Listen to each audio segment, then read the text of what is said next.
আজি মানে আমাৰ দাদাৰ মানে ৰিং চেৰেমনি আছে। মই এতিয়া দাদাৰ ৰিং চেৰেমনিত নাযাওঁ। এতিয়া মই বেলেগ এজন দাদাক প্ৰশ্ন সুধিম। ছাকচেছ হোৱাৰ আচল কাহানী এতিয়া দাদাক সুধিম মই বেলেগ এজন দাদাক। দাদা আমাৰ বৰ্তাৰ ল'ৰা। এয়া এতিয়া আমি মানে দাদাক মই এতিয়া প্ৰশ্ন সুধিম। দাদা তুমি ছাকচেছ কেনেকৈ হ'লা? মানে ইমান তুমি ছাকচেছ কেনেকৈ হ'লা? মই মানে বহুত সৰুৰ পৰাই ছোৱালী ভাল পাব লৈছিলোঁ। অঁ হয় নেকি? আৰু তাৰপিছত তোমাৰ এতিয়া ফাইনেলি ছোৱালী এজনী বিয়া পাতিম বুলি আজি ওলাই গৈছোঁ। এই তুমি ছোৱালী বিয়া নাপাতা নহয়। ভুল তোমাৰ ভুল হৈছে। মোৰ দাদাই বিয়া পাতিব। অঁ সেইটো আমি আনিব যাওঁ আৰু। অঁ সেইটো তুমি হয়। এতিয়া কোনটো ছাকচেছৰ কথা সুধিলা মই ধৰিব নোৱাৰিলোঁ। সেইটোৱে সুধিছিলোঁ মই বৰ্তমান। অঁ হয় হয় কিয় দৰ্জাখন মাৰি দিয়া পিছত গাড়ী আহি আছে। আৰু এয়া আমাৰ ড্ৰাইভাৰ এয়া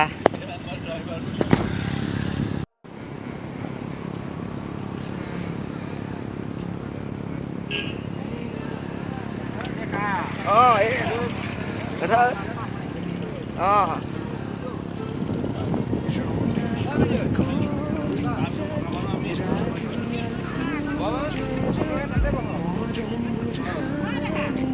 এয়া আমাৰ আজি দাদাৰ এংগেজমেণ্ট আছে। এতেকে সকলো যাব। এখন আমাৰ দৰা গাড়ী। এয়া আমাৰ এংগেজমেণ্ট আছে আমাৰ দাদাৰ। সকলো চাওকে সকলো ৰাইজ যাব। সকলো ৰাইজ যাব।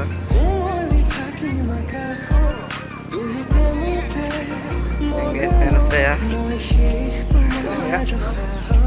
হিন্দু লগ বনাই আছে।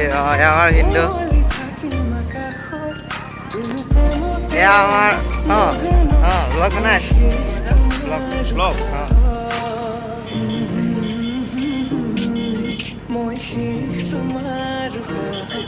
এখন আমাৰ গাড়ী বৰ্তমান ওলাইছে 5খন। এয়া আমাৰ দাদাৰ এংগেজমেণ্টৰ কাৰণে যাব এতিয়া লখিমপুৰ। বস্তু নিনিয়ে বাৰু। গাড়ী ওলাইছে 5খন আৰ্টিকা, এক্সপ্ৰেছো, i10, এক্সপ্ৰেছো, ধেনুখনত আমাৰ দাদাৰ দৰা গাড়ী যাব। ভাল লাগে চাগে মন কৰিছে মোকো।